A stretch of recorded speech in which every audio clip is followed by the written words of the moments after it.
Good morning student.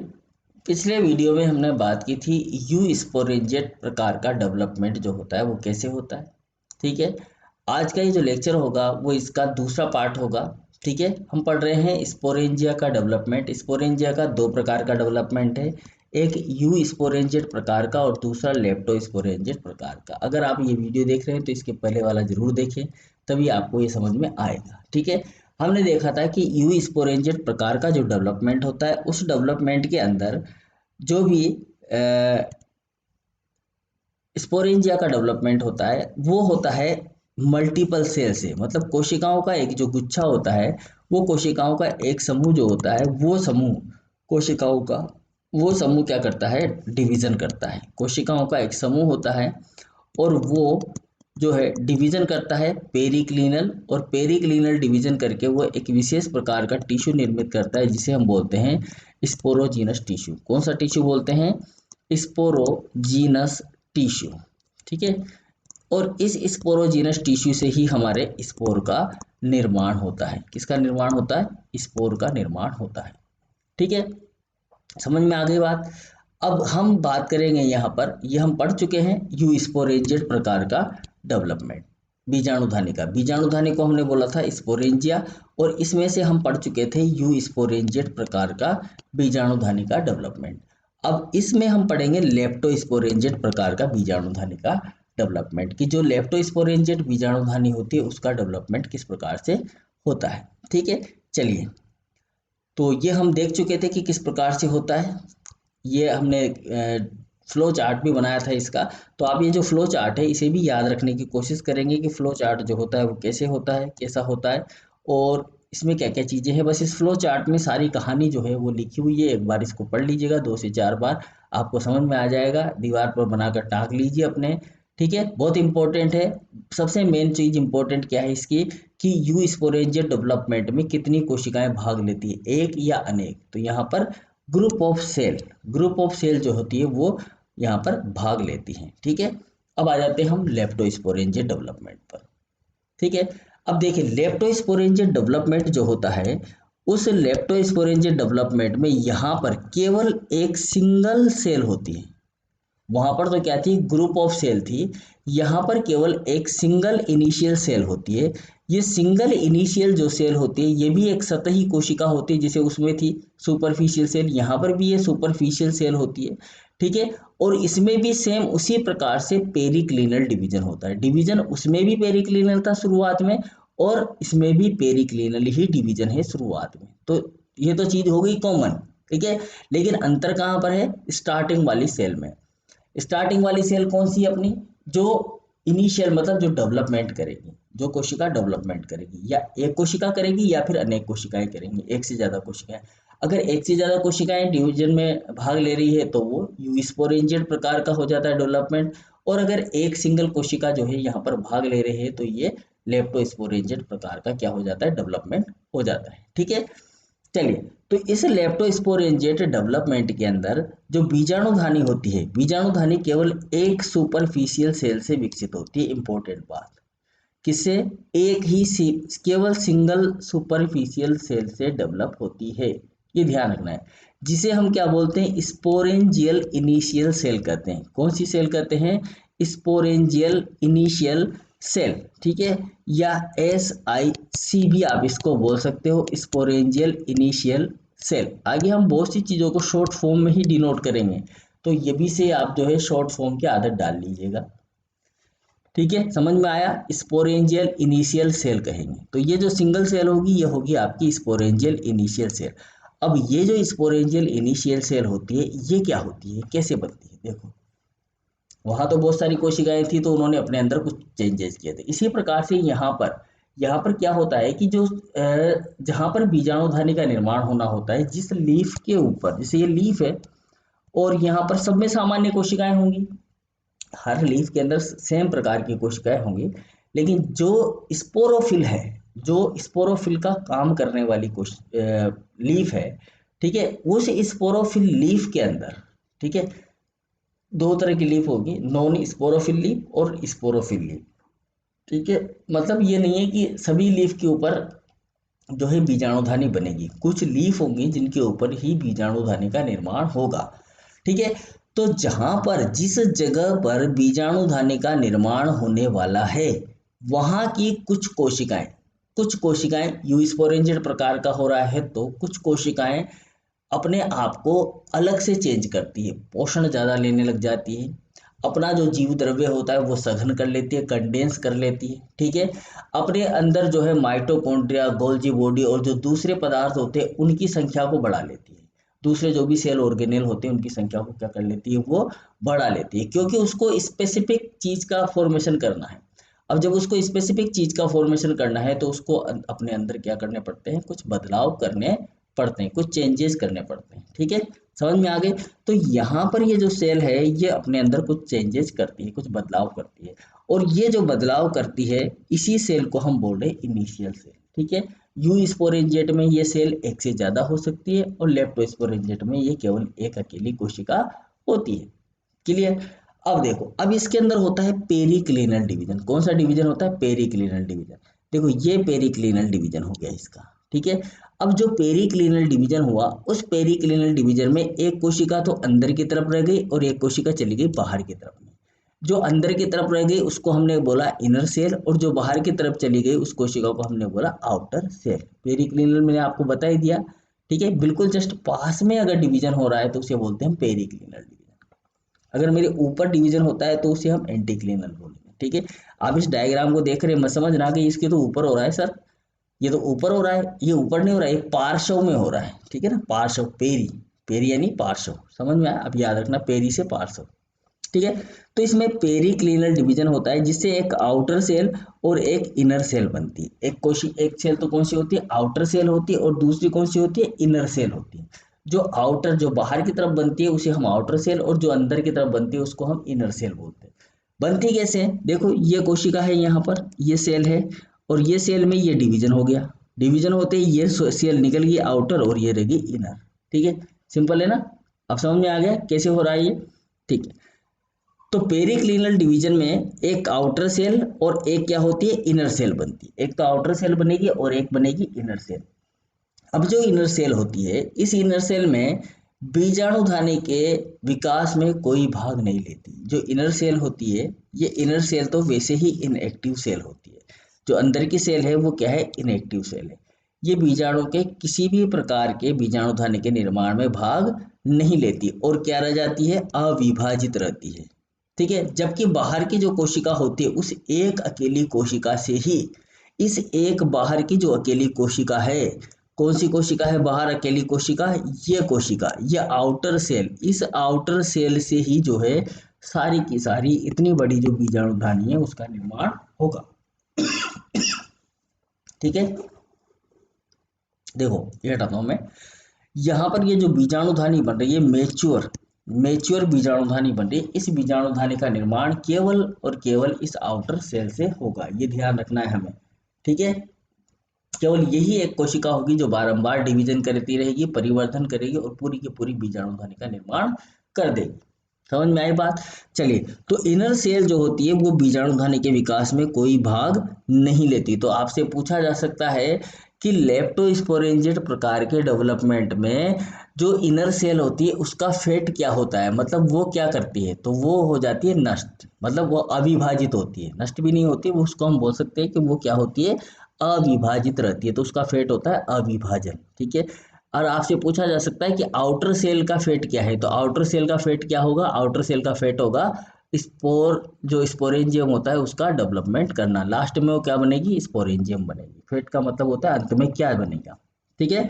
तो बीजाणुधानी के विकास में कोई भाग नहीं लेती है अंदर वाली कोशिका, अतः यह अविभाजित रहती है, इसमें कोई डिवीजन नहीं होता। जबकि बाहर की जो कोशिका होती है उसी से ही संपूर्ण बीजाणुधानी का परिवर्धन होता है, यानी कि केवल बाहर वाली कोशिका ही जो होती है वो बीजाणुधानी का निर्माण करती है। ठीक है।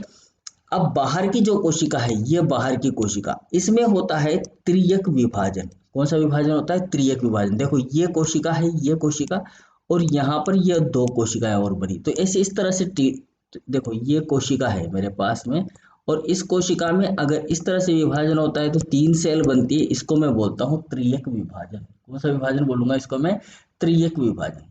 ठीक है। त्रियक विभाजन द्वारा 3 कोशिकाएं बनती हैं। ठीक है।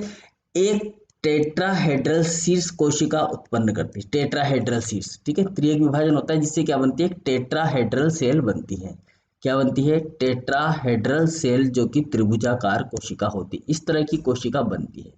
ठीक है, इसे बोलते हैं हम टेट्राहेड्रल सेल, जिसको हम किधर से भी देखेंगे तो इसमें 3 भाग हमें दिखाई देंगे। इसको बोलेंगे टेट्राहेड्रल, टेट्रा सॉरी क्या बोलते हैं, टेट्रा यानी कि 4 4 दिखने चाहिए हमें, 4 इसके जो है इस तरह के पार्ट दिखने चाहिए। टेट्राहेड्रल का मतलब ये है, ट्राई नहीं है, टेट्रा है। तो इसमें 4 हेड, 4 सरफेस हमें जिधर से भी देखेंगे हम 4 सरफेस हमें इसके दिखाई देंगे। तो ये जो टेट्राहेड्रल शीर्ष है इसका निर्माण करती है। ठीक है, शीर्ष कोशिका उत्पन्न करते हैं, जो 3 तरफ से बारंबार विभाजित होकर विभिन्न खंड काटती है। 3 तरफ से ये बारंबार विभाजित होगी, कभी इधर से विभाजित हुई, कभी इधर से विभाजन हुआ, कभी इधर से विभाजन हुआ।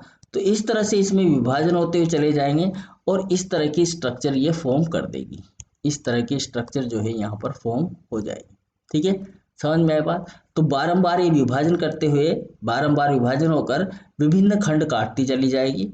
ठीक है, सबसे नीचे कुछ खंड स्टाक, कुछ खंड होंगे जो कि स्टाक का निर्माण करेंगे। ये देखिएगा यहाँ पर डायग्राम नंबर 4 के अंदर आप देखिए, ये 1 नंबर है, ये 2 नंबर है, ये 3 नंबर और ये 4 नंबर। इस 4 नंबर में देखिए नीचे की तरफ में जो है वो स्टाक बन रहा है। ठीक है, तो सबसे नीचे की तरफ जो कोशिकाएं होंगी वो तो क्या बनाएंगे, स्टाक बनाएंगी, और जो शेष बची हुई जो रहेंगी ऊपरी खंड में वो बीजाणुधानी बनाती है। जो ऊपर के खंड में जो बची हुई कोशिकाएं रहेंगी वो क्या बनाएंगी, बीजाणुधानी बनाएंगी। ठीक है, और इसकी जो शीर्ष कोशिका है, शीर्ष कोशिका अंत में पेरिक्लिनियल डिवीजन द्वारा विभाजित होकर बाहरी जैकेट कोशिका तथा भीतरी प्राइमरी स्पोरोजिनस कोशिका बनाती है। ठीक है, अब इसको समझते हैं हम क्या हुआ यहाँ पर। देखो इस डायग्राम को देखो आप, डायग्राम नंबर 3, डायग्राम नंबर 3 को आप देखोगे यहाँ पर तो आपको नजर आएगा, यहाँ नीचे की तरफ में एक स्टाक कोशिका है, यहाँ से यहाँ तक ये स्टाक है। ठीक है, इसके ऊपर जो है 3 कोशिकाएं हमें दिखाई दे रही है जो त्रियक कोशिका है। इसमें से जो ये एपिकल सेल है, ये 2 कोशिकाएं तो वैसी की वैसी हैं। ठीक है, अब ये जो एपिकल सेल है इसमें 2 डिवीजन होते हैं। एक जो होता है पेरिक्लिनल डिवीजन होता है। ठीक है, मतलब डिवीजन होता है, 2 कोशिकाएं बनती है पेरिक्लिनल डिवीजन के द्वारा। पेरिक्लिनल डिवीजन के द्वारा 2 कोशिकाएं बनती है, उनमें से जो आउटर सेल होती है, ये आउटर सेल है और ये इनर सेल है। ठीक है, इनर सेल जो होती है वो तो बनाती है स्पोरोजीनस टिश्यू, जो रेड कलर की हमें दिखाई दे रही है वो क्या बनाती है, स्पोरोजीनस टिश्यू बनाती है। अब 5 नंबर के डायग्राम में आप इसको देख सकते हो, जो रेड कलर की त्रिभुजाकार जो कोशिका हमें दिखाई दे रही है ऊपर वाले 4 नंबर के डायग्राम में, वो 5 नंबर के डायग्राम में इस तरह से स्पोरोजीनस टिश्यू का निर्माण करती है रेड कलर का। और जो बाहर की तरफ कोशिकाएं थी, बाहर की तरफ जो ऊपर की तरफ जो कोशिकाएं थी, ठीक है, जो कैप्सूल जहां पर लिखा हुआ है वो जो कोशिका है वो बनाती है इसका वाल, स्पोरेंजियम की जो वाल है वो उसका फॉर्मेशन करती है। ठीक है, समझ में आ गई बात। तो स्पोरोजीनस कोशिका जैकेट कोशिका बनाती है, इसको हम क्या बोलते हैं, जैकेट कोशिका। इसको तो बोलेंगे जैकेट और इसको बोलेंगे स्पोरोजीनस, स्पोरोजीनस। ठीक है, सेल या स्पोरोजीनस टिश्यू। ठीक है, यहाँ पर टिश्यू बन जाता है या आप इसको स्पोरोजीनस सेल भी कह सकते हैं। ठीक है, समझ में आगे बात। चलिए अब इसके नीचे के 3 खंड बीजाणु भित्ति, बीजाणुधानी की भित्ति का आधारीय भाग बनाते हैं। अब इसी के नीचे के ये 3 खंड है अपने पास में इस तरीके से। ठीक है, ये जो खंड है ये फिर आगे फिर से डिवीजन करते हैं और ये स्टाक जो है इस तरह से बड़ा कर लेते हैं। ठीक है, और बड़ा करने के बाद में फिर से ये जो 3 खंड है इसे 3 3 बचते जाएंगे बार बार, तो यहाँ पर ये क्या बन जाएगा, इसका आधार बन जाएगा। ठीक है, क्या बन जाएगा, आधार बन जाएगा। तो बीजाणुधानी भित्ति का आधारीय भाग बनाते हैं। ठीक है, जैकेट कोशिका तथा शीर्ष कोशिका खंड के नीचे के 3 खंड एंटीक्लिनल डिवीजन द्वारा विभाजित होकर भित्तीय जैकेट बनाते हैं। समझ में आया बात, नहीं आए। जैकेट कोशिका है, जैकेट कोशिका कौन सी है, बाहर की तरफ में जो कोशिका है जैकेट कोशिका। अब यहाँ इस नंबर 4 वाले डायग्राम में, 5 वाले डायग्राम में, 6 वाले डायग्राम में हम नजर डालेंगे। ठीक है, तो नीचे की तरफ में जो कोशिका थी उसको हमने क्या बोला था, बाहर की तरफ जो कोशिका है आउटर सेल जो ये है वाली सेल है, ये जैकेट सेल है, ठीक है। तो ये जैकेट कोशिका, तो ठीक है, तथा शीर्ष खंड के नीचे की तीन खंड, ये तीन कोशिकाएं जो यहाँ पर दिखाई दे रही है आपको, ये दोनों चीजें क्या करती है, एंटी क्लीनल डिवीजन करती है। और यहाँ पर एंटी क्लीनल डिवीजन के द्वारा ये पूरी की पूरी जैकेट का फॉर्मेशन कर लेती है इस प्रकार से, ठीक है। इसी के साथ जो प्राइमरी स्पोरोजीनस कोशिका होती है, यहाँ पर ये प्राइमरी स्पोरोजीनस कोशिका जो केवल सिंगल सेल है, रेड कलर की जो सिंगल सेल आपको दिखाई दे रही है 4 नंबर के डायग्राम में, ये 4 नंबर के डायग्राम वाली जो सिंगल सेल है, इसी के साथ साथ जैसे जैसे बीजाणुधानी की भित्ति का निर्माण हो रहा है, जैकेट का निर्माण हो रहा है, उसी के साथ साथ ये जो रेड कलर की एक अकेली जो कोशिका दिखाई दे रही है, जिसे हमने बोला था प्राइमरी स्पोरोजीनस कोशिका, ठीक है, ये 2 बार पेरिक्लिनल डिवीजन करती है और 2 परतीय टपेटम बनाती है, ठीक है, 2 परत वाली टपेटम का निर्माण करती है, जो जिसे आप 6 नंबर वाले डायग्राम में देख सकते हैं, एक परत और ये दूसरी परत, ठीक है। थोड़ा कलर चेंज कर लेते हैं यहाँ पर हम, ये तो हो गई आपकी एक परत, ठीक है, ये एक परत और ये इसी के अंदर ये दूसरी परत, ठीक है, ये यहाँ तक तो है एक परत और इसके अंदर ये दूसरी परत, तो बाहर की परत हो गई एक, तो ये वाली परत और एक इसके अंदर वाली परत, समझ में आ गई। तो ये 2 परतीय टपेटम, 2 परतें क्या बनाती है, ये टपेटम का निर्माण कर लेती है, ठीक है, 2 परतीय टपेटम यहाँ पर बन जाती है, ठीक। अब जो भीतरी कोशिका होती है वापस से वो बारंबार विभाजित होती है, फिर से विभाजन करेगी ये भीतरी कोशिकाएं, ये भीतरी कोशिकाएं बार बार विभाजन करेगी और बारंबार विभाजन करके, बारंबार क्या करके विभाजन करेगी, ये बारंबार विभाजन करके यहाँ पर बनाएंगी ये स्पोरोजीनस टिश्यू, क्या बनाएगी, स्पोरोजीनस टिश्यू बनाएगी। बाद में ये जो स्पोरोजीनस टिश्यू होगा, ठीक है, अंतिम विभाजन के द्वारा, इसमें अंतिम विभाजन होगा एक और उसके द्वारा बनेगी वही बीजाणु मात्र कोशिका जिसे हमने कहा था स्पोर मदर सेल, क्या बनाएगी, स्पोर मदर सेल बनाएगी, ठीक है। और फिर से इस स्पोर मदर सेल में होगा आपका मियोसिस, क्या होगा, मियोसिस होगा, यानी कि अर्धसूत्र विभाजन होगा, जिसके द्वारा 2, 4, 8, 16, 32 और 64 बीजाणु उत्पन्न करेगी, ठीक है। 2 कर सकती है, 4 कर सकती है, 8 कर सकती है, 16 कर सकती है, 32 कर सकते हैं और 64 बीजाणुओं का निर्माण कर सकते हैं। अब यहाँ पर हमारा क्वेश्चन बनता है, ठीक है ना, यहाँ पर 2 के गुणज में बीजाणु का निर्माण हो रहा है, जबकि यू स्पोरेंजिएट में हमने नहीं कहा कि इतने बीजाणु बनेंगे, ठीक है। तो आपसे ये भी पूछा जा सकता है कि 64 बीजाणुओं का निर्माण किस प्रकार की बीजाणुधानी में होता है, लेप्टोस्पोरेंजिएट प्रकार की बीजाणुधानी में या यू स्पोरेंजिएट प्रकार की बीजाणुधानी में। तो 64 बीजाणुओं का निर्माण या 32 बीजाणुओं का निर्माण जो होता है वो किसमें होता है, लेप्टोस्पोरेंजिएट प्रकार की बीजाणुधानी में होता है, यानी कि यहाँ पर बीजाणु कितने बनेंगे ये निश्चित होता है, ठीक है। या फिर आपसे पूछा जा सकता है कि बीजाणुओं की संख्या जो है निश्चित किस बीजाणुधानी में होती है, बीजाणुओं की संख्या जो होती है वो निश्चित किस बीजाणुधानी में होती है, ठीक है। या आपसे पूछा जा सकता है कि लेप्टोस्पोरेंजिएट में भी और यू स्पोरेंजिएट में भी एसएमसी में यानी कि स्पोर मदर सेल में कौन सा विभाजन होता है, तो कौन सा विभाजन होता है, मियोसिस होता है। या आपसे पूछा जा सकता है कि एसएमसी है, ठीक है, लेप्टोस्पोरेंजिएट प्रकार की बीजाणुधानी है और उसकी बीजाणु मात्र कोशिका जो है उसमें अर्धसूत्र विभाजन हो रहा है, तो कितने बीजाणुओं का निर्माण होगा, सही आंसर चुनिए। तो आपको चूज क्या करना है, चूज करना है आपको 2 के गुणक में, 2, 4, 8, 16, 32 और 64 बीजाणुओं का निर्माण यहाँ पर हो सकता है, ठीक है। तो यहाँ हम कह सकते हैं कि यू स्पोरेंजिएट की अपेक्षा जो बीजाणुओं की संख्या होती है यहाँ पर कैसी होती है, कम होती है, ठीक है। ये ध्यान रखना है कि इस प्रकार का जो जन्म होता है उसमें बीजाणुओं की संख्या निश्चित होती है और यू स्पोरेंजिएट से कम होती है, यू स्पोरेंजिएट में जो है बीजाणुओं की संख्या ज्यादा होती है, जबकि लेप्टोस्पोरेंजिएट में बीजाणुओं की संख्या कम होती है, ठीक है।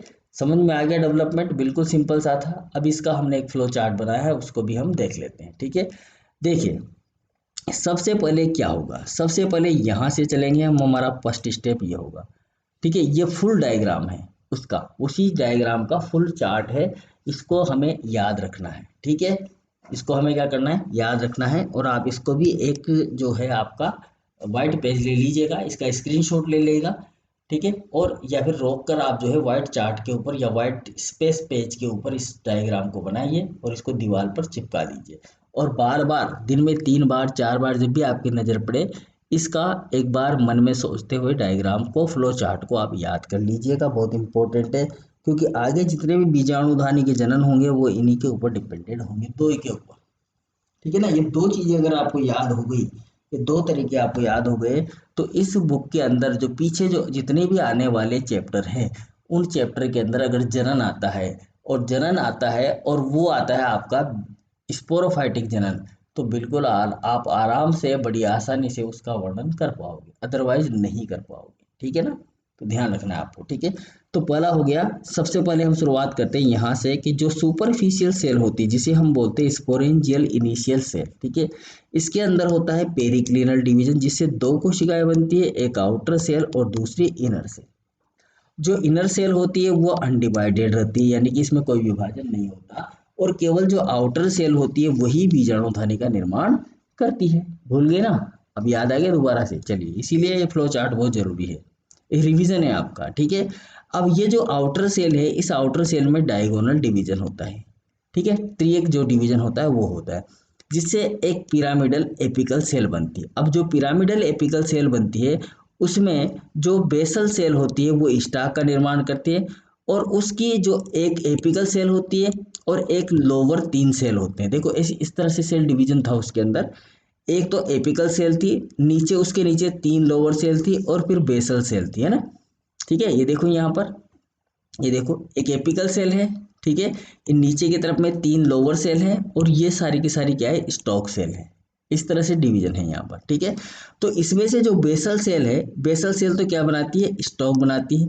और जो इसके नीचे के, इसके ऊपर जो 3 सेल थी जिन्हें हम लोअर 3 सेल बोलते हैं, वो बेसल पार्ट और जैकेट का फॉर्मेशन करेगी लास्ट में जाके, ठीक है। और जो एपिकल सेल है, उस एपिकल सेल में होता है पेरिक्लिनल डिवीजन। जब पेरिक्लिनल डिवीजन होता है तो उससे दो कोशिकाएं बनती है, एक आउटर कोशिका और दूसरी टेट्राहेड्रल सेल, ठीक है। अब जो आउटर इनिशियल सेल होती है, जिन्हें हम जैकेट इनिशियल बोलते हैं, ये अपर पार्ट जैकेट का क्या बनाती है, अपर पार्ट बनाती है। और जो टेट्राहेड्रल सेल होती है, उस टेट्राहेड्रल सेल में भी डिवीजन होता है, जिससे दो तरह की कोशिकाएं बनती है, एक स्पोरोजिनस टिश्यू वाली कोशिका और दूसरी टपेटम की कोशिका। ये देखो यहाँ पर, ठीक है ना, ये कोशिका है, इस कोशिका में से दो कोशिकाएं बनती है। फिर इसमें से जो बाहर की तरफ है वो तो डिवीजन करके क्या बनाती है, टपेटम बनाती है, ठीक है। 2 लेयर वाला टपेटम हमने पढ़ा था कि 2 लेयर वाला जो है टपेटम यहाँ पर बनता है, 2 परतीय टपेटम बनता है, ठीक है ना। समझ में आया बात। तो 2 परतीय टपेटम कोशिकाएं बनाती है, और उसके अंदर की तरफ में, उसके अंदर कौन सा पार्ट है, उसके अंदर ये जो रेड वाला जो पार्ट है, ये रेड वाला पार्ट होता है इसका स्पोरोजिनस वाला भाग, ठीक है। तो इस स्पोरोजिनस वाले भाग को बोलते हैं स्पोरोजिनस टिश्यू, ठीक है। तो यहाँ पर क्या है, एक तो टेट्राहेड्रल जिसको हमने बोला आर्की स्पोरियल सेल, ये जो आर्की स्पोरियल सेल होती है इसमें डिवीजन होता है, ठीक है। इनर प्राइमरी स्पोरोजिनस सेल भी इसको हम बोल सकते हैं, ठीक है। इसमें डिवीजन होता है और उसमें बनता है एक स्पोरोजिनस टिश्यू और दूसरा टपेटम। टपेटम तो टपेटम का काम करेगा, लेकिन जो स्पोरोजिनस टिश्यू होता है उसमें 4 सक्सेसिव डिवीजन होते हैं। 4 सक्सेसिव डिवीजन से 16 स्पोर मदर सेल बनती है। कितनी स्पोर मदर सेल बनती है, 16। 16 16 स्पोर मदर सेल बनती है, और इनमें मियोसिस होता है 16 स्पोर मदर सेल में। देखो ये बहुत इंपॉर्टेंट चीज है यहाँ पर, ये जो मैंने लिखा है ना यहाँ पर, ये बहुत इंपॉर्टेंट है, ठीक है। आपसे पूछा जा सकता है कि लेप्टोस्पोरेंजियट डेवलपमेंट के अंदर कितनी स्पोर मदर सेल बनती है, कितनी स्पोर मदर सेल बनती है, तो लगभग 16। और ये जो 16 स्पोर मदर सेल होती है वो कितने सक्सेसिव डिवीजन से बनती है, तो 4 सक्सेसिव डिवीजन से बनती है, क्योंकि एक डिवीजन से 4 कोशिकाएं बनती है, ठीक है ना। एक डिवीजन से अगर नॉर्मल डिवीजन होता है तो 2 कोशिकाएं बनती है, मतलब मियोसिस में 2 कोशिकाएं बनती है। तो यहाँ पर कितने डिवीजन होते हैं, 4 सक्सेसिव डिवीजन होते हैं स्पोरोजिनस टिश्यू के अंदर, जिससे 16 स्पोर मदर सेल बनती है। और इनमें क्या होता है, फिर इन स्पोर मदर सेल में क्या होता है, इनमें होता है मियोसिस। क्या होता है, मियोसिस, यानी कि अर्धसूत्री विभाजन होता है। तो 16 से अर्धसूत्री विभाजन होता है, तो प्रत्येक एसएमसी जो है, स्पोर मदर सेल जो है, वो 4 हैप्लॉइड स्पोर का निर्माण करती है एक से। तो अगर ये 16 की 16 जिंदी रहें, जीवित रहें, तो 64 बीजाणुओं का निर्माण होता है कम से कम। यहाँ पर अधिकतम 64 बीजाणु। कितने बीजाणु बोले मैंने आपको? 64। 16 चौको 64। तो अगर ये 16 स्पोर मदर सेल जीवित रहती है, 16 की 16, तो 64 बीजाणु यहाँ पर बन जाते हैं। इसलिए हम कहते हैं कि यहाँ पर बीजाणु की संख्या क्या होती है? फिक्स होती है। ठीक है, जबकि यू स्पोरेंजेट में ये बीजाणु की संख्या फिक्स नहीं होती, और यहाँ पर जो बीजाणु होते हैं वो कम अमाउंट में ही बनते हैं, यानी कि उनकी संख्या भी क्या होती है? कम होती है। ठीक है, समझ में आए बात? तो आपसे पूछा जाए कि लेप्टोस्पोरेंजिएट में कितने बीजाणु बनते हैं, तो 64 बीजाणु बनते हैं। कितनी स्पोर मदर सेल बनती है, तो 16 स्पोर मदर सेल बनती है। 16 स्पोर मदर सेल बनाने के लिए कितने सक्सेसिव डिवीजन की रिक्वायरमेंट होती है, तो 4 सक्सेसिव डिवीजन की रिक्वायरमेंट होती है। जो स्पोरोजीनस टिश्यू होता है, स्पोर मदर सेल होती है, वो किस कोशिका से बनती है, तो वो टेट्राहेड्रल कोशिका से बनती है। टेट्राहेड्रल कोशिका का निर्माण किससे होता है, तो एपिकल सेल से होता है। किससे होता है? एपिकल सेल से होता है। अब आपसे पूछ लिया जाए कि एपिकल सेल का निर्माण किस डिवीजन से होता है, तो डायगोनल डिवीजन से होता है। कौन सी कोशिका बनाती है एपिकल सेल, तो आउटर सेल बनाती है, क्योंकि यहाँ जो भी काम है सारा किसका है? आउटर सेल का है। और अब लास्ट क्वेश्चन की आपका लेप्टोस्पोरेंजिएट डेवलपमेंट जो होता है वो कितनी कोशिकाओं से होता है, तो वो केवल एक सिंगल कोशिका से होता है। कितनी कोशिकाओं से होता है? एक सिंगल कोशिका से होता है। ठीक है, तो ये था हमारा लेप्टोस्पोरेंजिएट डेवलपमेंट। आज हमारा ये लेप्टोस्पोरेंजिएट और यू स्पोरेंजिएट दोनों प्रकार का जो है डेवलपमेंट हमने पूरा कर लिया है।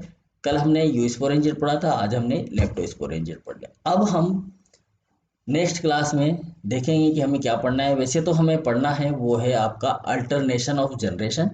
ठीक है, छोटा सा टॉपिक है, ज़्यादा बड़ा नहीं है। ठीक है, उसमें हमें स्पोरोफाइटिक प्लांट और जो है गेमेटोफाइटिक प्लांट, उनकी संरचनाएं क्या होती है वो भी हमें उसमें पढ़ना है। ठीक है, लेकिन हम थोड़ा सा हो सकता है उसको रिप्लेस करने के बाद हम सीधा डायरेक्ट जंप कर जाएंगे हमारे मेजर टॉपिक के ऊपर, जिसमें हम पढ़ेंगे क्या? लाइकोपोडियम को। ठीक है, लाइकोपोडियम की संरचना वगैरह को पढ़ने की कोशिश करेंगे, देखते हैं। ठीक है, तो मिलते हैं नेक्स्ट क्लास में, तब तक के लिए गुड बाय। और आपको ये जो है जो भी आपने पढ़ा है, ठीक है, कमेंट करके ज़रूर बता दीजिएगा कैसा लग रहा है। अच्छा लग रहा है तो ठीक है, आगे कंटिन्यू करते रहेंगे हम। Okay, good bye, thank you very much.